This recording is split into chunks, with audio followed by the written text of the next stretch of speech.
and I'd had some leftover craft paper that it was like 2.5 inches wide, and baseball card collectors may know 2.5 inches wide is, size of a baseball card. So just for fun, there was like a stack of 1981 Fleer on my desk. Very first card I ever made. Oh man, I look at just, that. I just cut off the border from Cobra and put the gold glitter backing.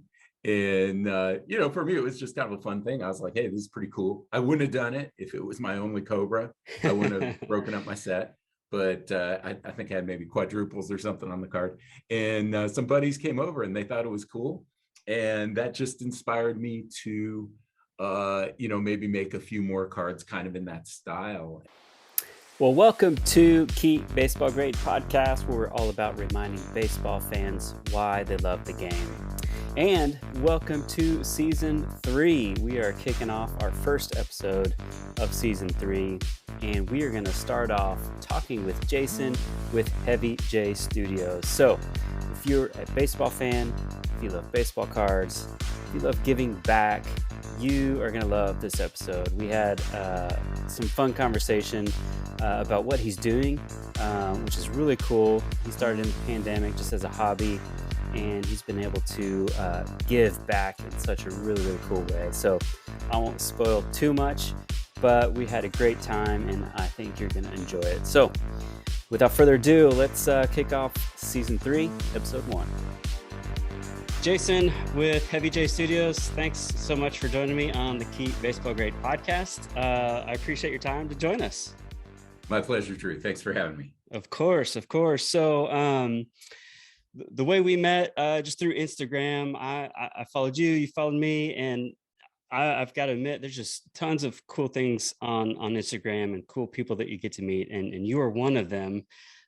Because of kind of what you've been doing and what you've been creating on the baseball side. I don't want to reveal too much. I've obviously done my homework and I've been following you, but I'd love for you to just kind of tell our listeners a little bit about you, what you're doing. You're kind of creating these baseball cards, kind of the what, when, and why of what you've been doing. So share a little bit about that.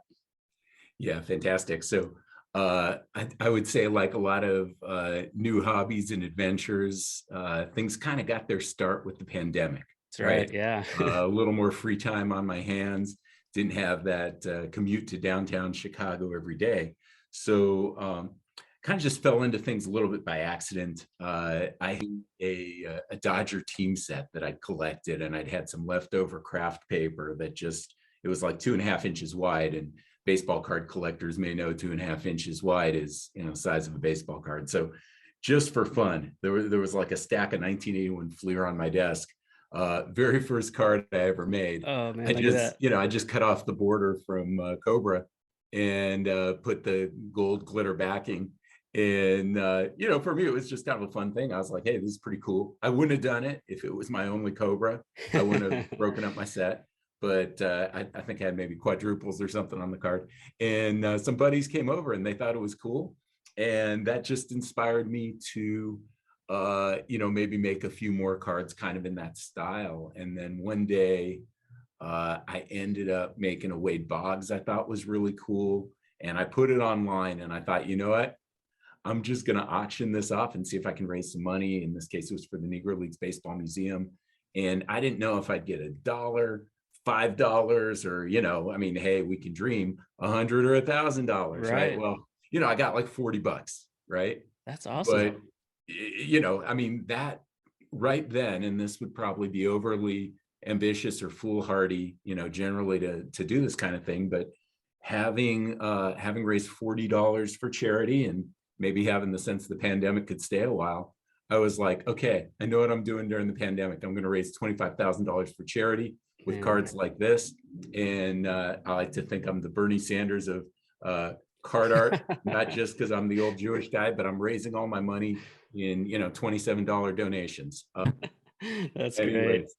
Yeah, so I'll say the rest is history. I've been at it for a while. The pandemic stayed a little longer than we hoped.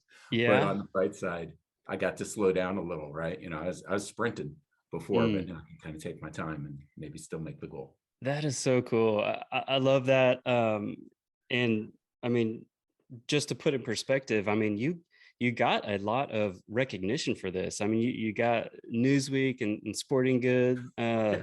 I mean, you got interviewed. You got some momentum building from this, just from the simple idea and you posting online. So I was blown away just kind of looking through your story and reading that. But I mean, that's really cool. Just the feedback you got and the excitement kind of behind it, especially what you're doing it for. So I think that was the unique twist. I think if the folks writing the stories or doing the interviews were looking for the most talented artist out there, I dare say they might not have called me, in their top 10 or top 100. But I think the uniqueness, right? Raising okay. money for charity. I think that kind of differentiated a little bit. And the cards are cool, right? I mean, they're not ugly. They're cool. They're Yeah. cool. Yeah. So yeah, and then here I am today on Keep Baseball Great. So it's, I think it's all building up to this, Yeah, really. that's right. That's right. You've Yeah. reached the top. Well, yeah. No, only one way to go from here, but That's right. That's right. hey, That's awesome. And you've kind of also, just looking through the Instagram, you've kind of expanded your going from just a border to kind of some cutout and 3D type of things. I mean, some really cool stuff. I mean, I I do graphic design, so I know the feeling that the artists have of saying their work is not the best, and not being able to. But from me to you, I love the work. I love, like you said, what it stands for and what you're doing it for, and that's kind of what makes it even more better. So kudos to you. Thanks for keeping baseball great through that, for sure. And that's one of the big reasons I wanted to have you on and talk through kind of some of your favorite baseball moments and why you love baseball. But and you've given me a great idea. I've got commons and duplicates of 80s and 90s baseball cards, so now I know what to do with them. go to it. Go to it. There have been a lot of folks who started doing this very thing, and Yeah. nobody regrets it, from what I Yeah. can tell. Yeah. Yeah, no, it's really cool. It's really cool. Well, awesome. So on every podcast, we ask the same five questions. Our mission is to go out and remind people why they love the game, not necessarily why they love MLB or certain aspects, but just the game of baseball. And I think in a lot of different things, people are kind of you know down on baseball, but I think in general, it's the game for me. It's not necessarily MLB. I'm excited to help spread the idea that the game of baseball gives a whole lot more than just MLB. So we want to hear from you on why you love the game, and so we'll go these five questions and hear some awesome stories, hopefully. So the first one is just all about the history of the game. I love the history of the game. I think it offers a lot, and I love teaching moments with my son and just those past games that they just don't know about. And for us, growing up in the '80s, for me, just a lot of really cool history stories, and even further back, obviously, for that. But for you, what? Give me your favorite baseball historical moment, and it could be personal, it could be pro sports, but for you, your favorite historical moment in baseball. Oh, absolutely. So it's funny. I remember you were interviewing Anika, and she asked, did I have to be alive or did I have to be there or whatever. So I kind Right. of I kind of have some categories, right? Um, if I had to pick one, and this would be in the category of things I watched on TV. I wish I was there in person, but I Yep. wasn't. It would be the Kirk Gibson homer, Mm. 1988 World Series. That was just, I mean, just like how it's replayed over and over. I mean, it was such, like, you couldn't have scripted it, Oh right? man. I've got a friend, you've maybe seen his work, Scott Hodges, and Hmm. he was saying the other day that one of the amazing things, when you watch baseball, is you never really know what can happen. But I do think sometimes you watch and you say, well, here's one thing that cannot happen, and then it happens anyway, Oh right? man. Yep. Maybe once in your lifetime. And that's kind of what that was. I mean, I bleed Dodger blue. So somehow I was hoping against hope we were going to win the game, win the series, win whatever. But I mean, you had Dennis Eckersley in his prime Oh man. against a guy that practically couldn't even walk or swing a bat. Right. So, as Vin Scully said, right, the impossible happened. So I still get chills thinking of that moment. And obviously, as a Dodger fan, however awesome it would have been for, let's say somebody in Arkansas who didn't have a team, as Right. a kid who grew up a Dodger fan, it just unreal, just unreal. That's cool. I love that. That story gets brought up a lot. And I think it is. I watched a documentary on it not too long ago, and it is, I mean, you watch the documentary and you watch it in replay, and you're just like, I cannot believe the script and the story for that one. Everything builds up to that one moment. And that, obviously, that's the beauty of baseball, is everything builds up to a crescendo of either a strikeout, a home run, a win or loss, and I love it. I love it. It's a great story. It's going to sound crazy, but when I watch replays, and I think I probably watched the same documentary as you, it's like where Kirk Gibson and Oral Hershiser, like present day, kind of like met at Dodger Stadium for a reunion and all that. Yeah. When I watched the replay, like it was so unbelievable that when I watched the replay, I'm actually in suspense. Like you don't know what's going to happen. Yeah, like normally you watch a replay and you're like, okay, here's what's going to happen on like, the ninth pitch. He's going to hit a homer to right field. Check it out, right? Yeah. But it's like I'm watching, and when he hits it, I'm like, oh my God, I can't believe it. That's so good. That's so good. Well, I love that. And that's one of the reasons why I want MLB back, because it gives us those rich stories and moments. So along with that, kind of the same guidelines, I know not only experiencing those in person, but experiencing those with family and friends just makes it that much better. And I know I've got a lot of special moments with my family and my son, particularly going to games. But do you have any special baseball memories with family or friends that you just look back on and are super thankful for? Oh man, I've got a million, but I'll go fairly recent, and I mentioned I'm a Dodgers fan, but I guess this will show that I can enjoy another team's success after the Cubs beat my Dodgers in 2016. And by the way, I'm here in the Chicago area. I don't know if folks know that. But my son, right, was rooting pretty hard for the Cubs. My fiance, who's my wife now, I think if she had to choose, she was rooting for the Cubs. And the three of us watched a lot of that postseason together. My son at the time was only 8 years old, but he literally watched every inning of every game except for there was one on the West Coast, Cubs Giants, that went to like 12 or 13 innings, where I was up till like 2:30 in the morning, and he fell asleep before Chris Bryant hit a homer and the Cubs went on to win. So we watched so much of that together, and it was pretty recent in terms of my son meeting my fiance. So it was kind of one of the ways we bonded. That's cool. Sadly, the day the Cubs said, basically eliminated the Dodgers, it was my son's birthday, and we were at my fiance's house. She made tacos, and there were just a lot of memories that go with that season. And then of course the way the Cubs won in Game 7, coming back from the 3-1 deficit, but that game going late, the rain delay,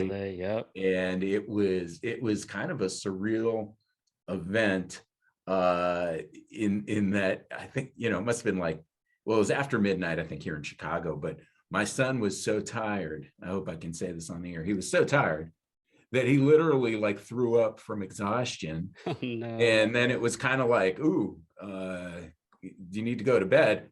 No, he's good. Came back down, watched the end of the game, and then stayed up for the post game and all of that. And I think I was one of maybe half the parents at the elementary school that brought their kids to school late that day. Oh, that's funny. A lot of teachers were dealing with half empty classrooms and kids falling asleep on them, and I was one of them. Oh, but that's so good.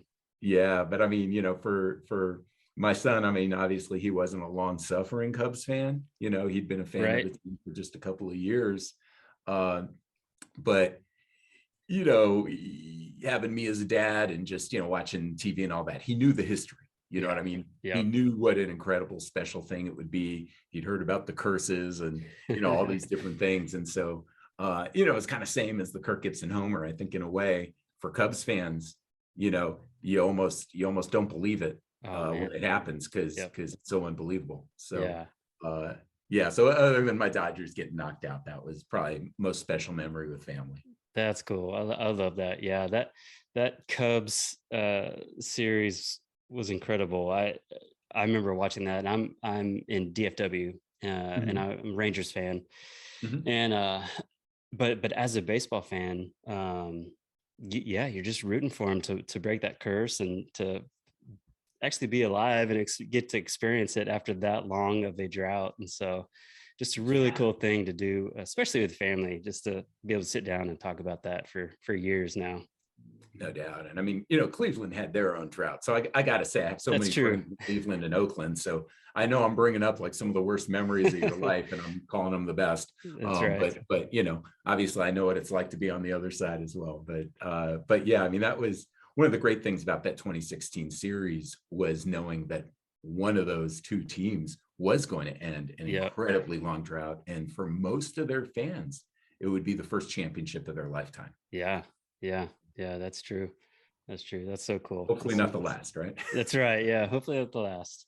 Mm. That's so good. Well, cool. Our next question is all about life lessons. I know baseball just offers, whether you're playing it, watching it, or teaching it, you're able just to learn a lot of cool life lessons. And I think even in your case, some life lessons by creating art with baseball. And I think I've heard earlier you say something that just kind of triggered a thought that like that's just a really cool lesson to be learned, to want to do something for good, and you just do it. And I think that's just such a great life lesson. But for you, what has there been like, a couple life lessons that you kind of learned along your way, whether you're playing, teaching, doing art, that you only were able to experience because of baseball? Yeah, great question. I wish I could say, that from the first time I held the ball, I was always one of the better kids. And, I batted 600 in Little League. Literally my first 2 years, I batted zero. Oh Right. man. And so, but you learn, I mean, you learn from failure sometimes Yeah. more than success. Right. Yeah. So I would say for me, there was perspective because Mm. here I was this kid obsessed with baseball, right? And my love of the game originated with the baseball cards. I collected cards before I'd even seen a game, Mm. gone to a game, really played a game, right? But I fell in love with the cards. That made me fall in love with the game. I'd watch the Dodgers whenever they're on TV. We'd get the Angels on TV Yeah. once a week too. So and here I am. I'm in Little League and I'm probably the worst player on the team. I might be the worst player in the league. And so it's kind of this weird thing like, hold on, man. I love this Yeah. sport, but I suck at it. And so I think early on, it gave me perspective, right? Which is that I think for a lot of kids, they focus on how did I do? Did I get a hit? Mm. Did I hit a home run? Did I make a great catch? Right. These were basically things I would show up to the game knowing they weren't going to happen for me. Right. Mm. And so the sense of perspective I had was, there's more to being on this team than the stat sheet, right? Mhm. Like it's a blast. Like when, we used to do all those stupid cheers in the dugout. I think teams don't do that quite as much these days. They're a little more serious, because there might Yep. be scouts from travel ball in the audience. Right. Right. But, just doing the dumb cheers and making fun of the pitcher on the other team. Now that might be called bullying, but I mean, back then we all did it, um, going out for pizza, Yeah. Yeah. if a guy made a good play, being the first out of the dugout. Mm. We didn't even really have high fives back then. That's hard to believe, right? But we would do give me five, so you put your hand out this way and you get just kind of a regular one, right? But being the first to congratulate a kid, right? And so there were ways to feel like part of the team and enjoy the heck out of being on that team Mm. without being a good player. And I think a lot of times in life, as I've had setbacks in terms of little things I'm trying to do, sometimes medium or big things, just that big picture to be able to say, okay, hold on, you know, this isn't going the way I wanted, but let me step back and just kind of look at like, what do I got going in life? I'm a Yeah. pretty lucky guy. I love, you know, I have so many things I love, you know, so this isn't going to define me, just like my 0.000 batting average. You know, it may have defined me to the other kids, but it didn't define me or define baseball for myself. Right. Yeah. Gosh, I love that. I yeah, looking back now, I mean, when I was coaching my son and he was, 6, 7, 8, uh, I think the only thing you need to teach kids at that age is how to love the game. Yeah. And it sounds like, I mean, for you, it was that love of the game that kind of kept you in it and enjoyed it. And I think some of that's missed, these days with how serious, little league and how serious select baseball can get.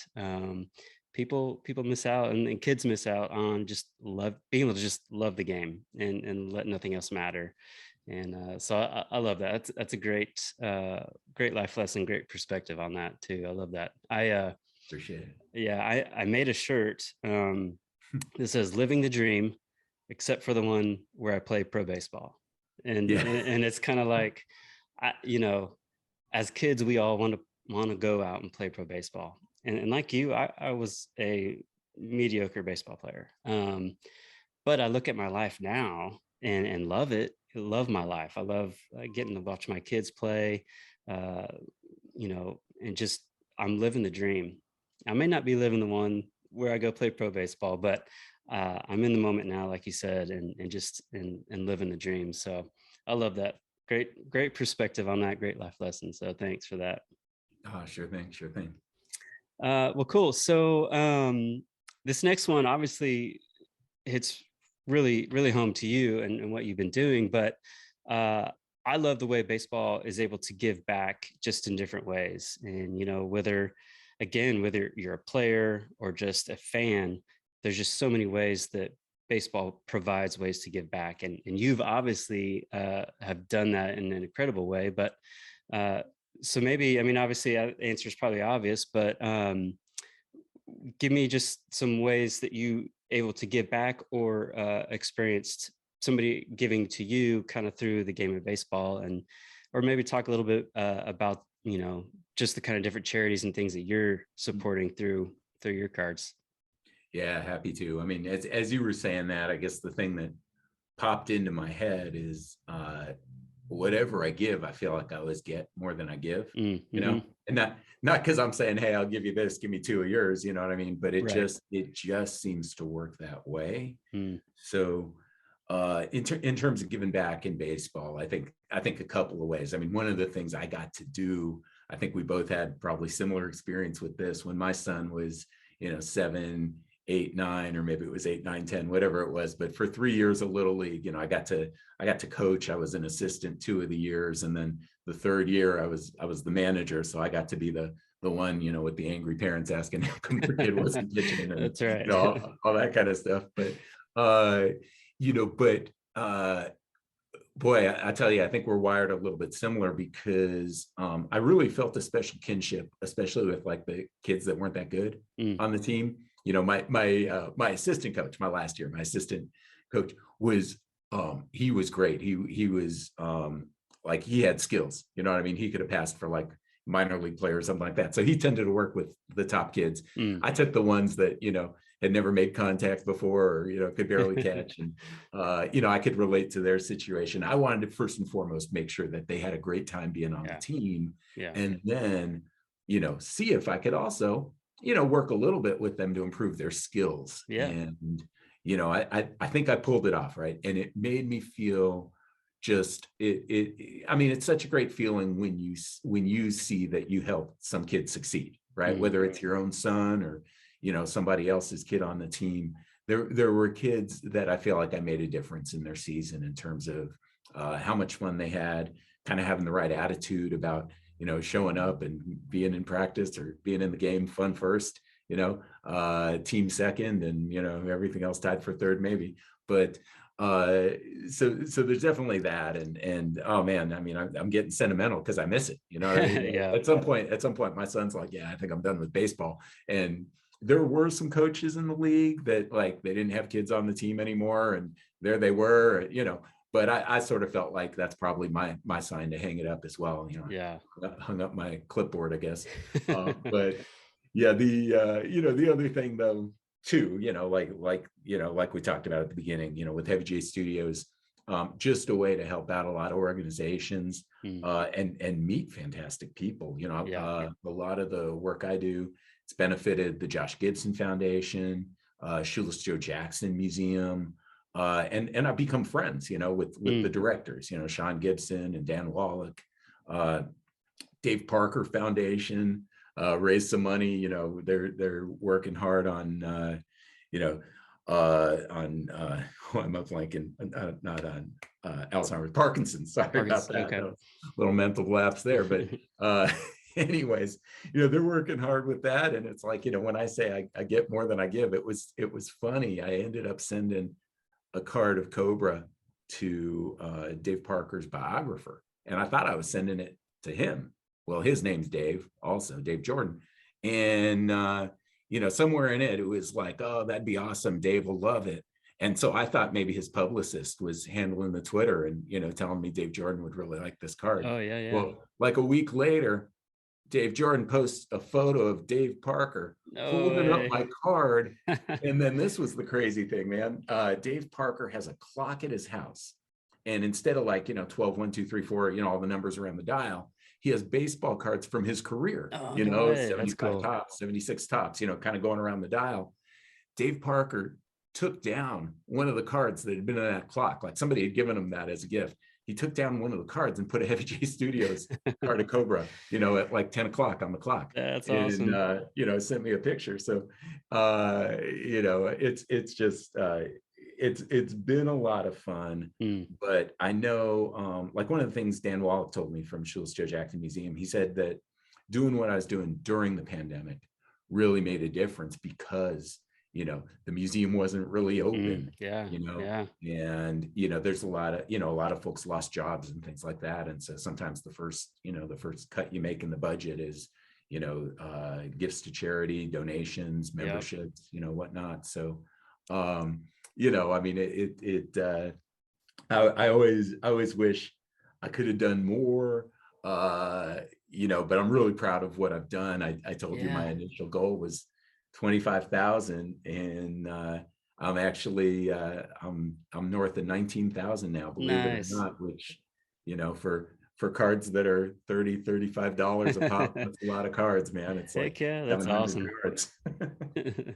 That's so good. I love that. I love your goal. I love that it's giving back, and then also just giving back to you too, just in a different, unique ways, not necessarily monetarily, but just I know when I do podcasts like this, I love getting just to meet people like you and hear their stories, and that means and gives back to me a lot as well. So I know how you feel on that. That's so cool to have a baseball player that you love hold up your artwork, man. Yeah, that's awesome. That's awesome.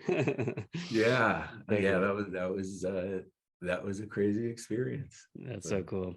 Yeah. Well, the last question on our list is just all about fun, and we've talked a lot about just trying to teach kids how to have fun and how to love the game. So do you have any like just really fun moments in baseball that you just look back on and just think, man, that was a blast?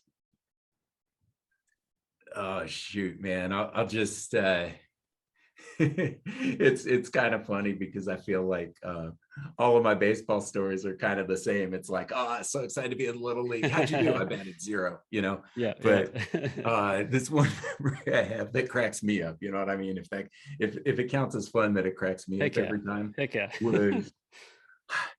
So, man, oh man, as a kid, we didn't have like everything on YouTube. We didn't have Bo yet. We didn't have Ken Griffey yet. So it was kind of like when you think of like just like, the greatest play ever, and maybe it still is. You think of like Willie Mays, 54 World Yep. Series, back to the plate, making that catch and the great throw. And so I would always go out with buddies, and we would just, like, instead of just playing catch, we would always try to throw each other, balls that were kind of hard to catch, that you had to dive for, or you had to just be on the dead run or whatever, right? And I was like obsessed with this, right? And I mean, I was always getting together, like, just, man, ever since I was done with Little League, like, friends in junior high, friends in high school, whatever, like, just kept doing it, even college. In fact, even after I graduated college, we were looking for places to live. My buddies and I, we actually moved into a place way out in the boonies that was like super boring to live if you're like in your 20s, just because it had a baseball diamond attached to the apartment complex. Nice, right? So it nice. was like, always into it. Well, this one day, I think I was in high school, or it might have been like a summer between college, but I was with my high school buddies down in LA. And, I had been obsessed about making that Willie Mays catch, right? So much so that, like, if I was playing in the outfield and there was a ball that was, hit a little bit over my head, I would kind of delay before I'd run back, because I wanted it to, I wanted that high degree of difficulty. So this one time, my buddy Robert hits a ball, and it's like, it's the perfect trajectory. I could just tell. It's like, right up over my head. It's just going to be perfect. And I couldn't believe it. And I was like, oh my God, this is my big chance. I've literally been obsessed for like more than a decade, I think, trying to make this catch. Right. And I turn around, and this was before I was Heavy J. Right. So, I'm not going to say I had wheels, but okay. So I turn around, I'm running as fast as I can. Right. I kind of take that little peek, and I'm like, oh my God, I think I'm going to do it. And I reach my arm out. Right. And, basically snow cone it on the tip of the glove, which I don't even think really amazed it. I mean, when you see the photos, right, the ball just kind of landed clean in his glove. So if you're snow coning it, that's like one up on Willie Mays, right? That's right. And for a second, I was like, oh my God, we didn't have bucket lists back then, but I think the phrase wasn't invented, but this was like bucket list for me. I had just accomplished my dream in baseball, right? Well, check it out. I have the ball snow cone, and as I'm pulling it into my body, I'm running so hard that my knee comes up, and my knee hits my elbow. And so you can imagine what happens to the ball. No. Right. And that's it. Like, I didn't catch the ball, but for a split second, man, you had it. And so, I mean, bringing it back, it's like when you watch baseball, anything can happen. But when you play baseball, you like to imagine that anything can happen, right? I had, obviously I'm not the athlete that Willie Mays is, but for a second, I believed I was going to make that catch and even do them one better with the little snow cone thing going. Yeah. So, man. I wish that was on YouTube. I wish we could watch that in real time. Man, that's so good. Well, and honestly, that's like one thing that I think kids these days miss out on, is just going out and just pretending they're making that catch, or pretending they're hitting that home run. And that's what kind of nurtures that love for the game, is going out there and acting like you're one of the guys in the big leagues. So I love that. That is fun. I love those. I love to look back on those fond memories as a kid, especially moments like those. So I'll always, every time I see Willie Mays make that catch, I'll think of you and your elbow hitting your hand. Well, awesome. Man, thank you so much. I love hearing stories like that. I love getting to hear what makes baseball great for you, and just helping other people remember to love the game. But before we go, I'd love to, for you to tell people where they can go. Can they still buy cards? Are you still making them? I think it's HeavyJStudios.com. Is that right?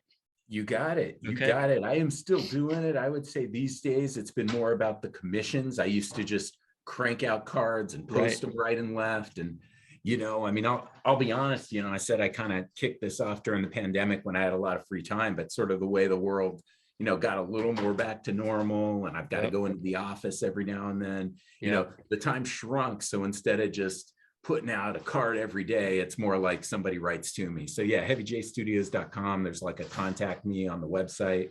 People Perfect. can tell me what player they want or whatever. There's, there is a shop there with some of the cards I've already done, but Mm. most orders tend to just be custom requests. So yeah, still doing it on Instagram. I'm HeavyJ Studios, no spaces, you know how all that goes. No underscore, no dots even.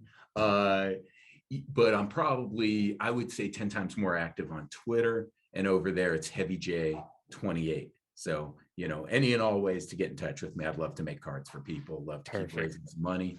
And, we'll probably hit 20,000 in the next couple months, which will be a big milestone. That's awesome. Well, hopefully we'll help you get there.